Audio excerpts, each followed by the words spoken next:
যারা নারীদেরকে ধর্ষণ করে তোরা তাদেরকে ছেড়ে দিস। এসবের মানেটা কি?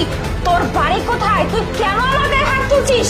তোদের মতো পুলিশ অফিসারকে তো মেরে ফেলা উচিত, মেরে ফেলা উচিত। নারীটা কি সব হচ্ছে কি? আরে হাবিলদার এখন গাড়ি ধরে কি করতেছো? যাও মেয়েটাকে ধরো, সবাই এসে আমাকে মেরেছে না, তাড়াতাড়ি যাও।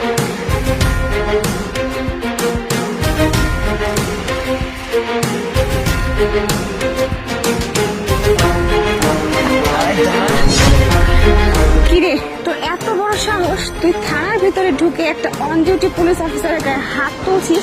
তোর এত বড় সাহস কোত্থেকে হয়? শোন, তুই যদি এখন এই মুহূর্তে এখান থেকে পালানোর চেষ্টা করছিস না, দেখতে পাচ্ছিস একদম এখানে অন দ্য স্পট শুট করে তোর মাথার খুলিটা আমি উড়িয়ে দেবো। কনস্টেবল, ওকে ধরে থানায় নিয়ে চলুন।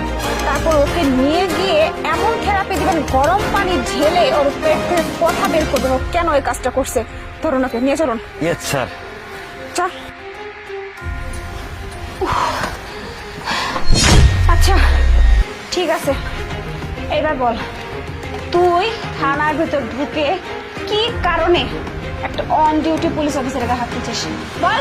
তোদের মতো পুলিশ অফিসাররা তো দেশের শত্রু, জনগণের শত্রু। তোরা কি করতেছিস? এখানে বসে থেকে যারা নারী নির্যাতন তারপর ধর্ষণকারীর মামলা দেয়, তোরা কি করিস?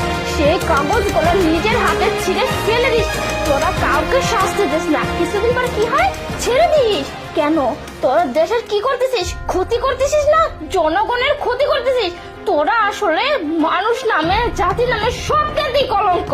ও আচ্ছা, দেখতে পাচ্ছি যে তোর তেজ এখনো পর্যন্ত কমেনি, তাই না?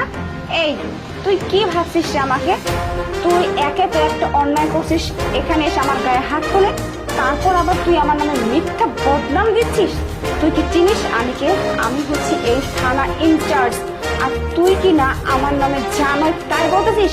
তুই কি জানিস এই পর্যন্ত আমি পুলিশ হওয়া থেকে আমি কোনোদিনও এমন হয়নি যে কেউ আমার কাছে এসে অভিযোগ করেছে, মামলা করেছে, আর কোনো দোষীকে আমি ছেড়ে দিয়েছি বা তাদের বিচার করিনি। আমি কখনো কোনো আইনের মার কাছে যাইনি, বুঝতে পারছিস? আমি সবসময় সবাইকে ন্যায় বিচার দেওয়ার চেষ্টা করেছি, কারণ আমি একটা পুলিশের ইউনিফর্ম গায়ে দিয়ে আছি, এটার মূল্য আমি দিতে জানি, বুঝতে পারছিস? এই আমি তোদেরকে চিনব না মানে? আমি তোদের সবাইকে না খুব ভালো মতো চিনি। আরে তোর সাথে যারা ছিল, তোর পাশে যারা ছিল, বুঝতে পারছিস? ওরা কিছুদিন আগে একটা নারী নির্যাতন মামলা ছিল, আর ওরা স্বয়ং দাঁড়িয়ে থেকে চোখের সামনে ফাইলটা ছিঁড়ে ফেলে দিল। আর তুই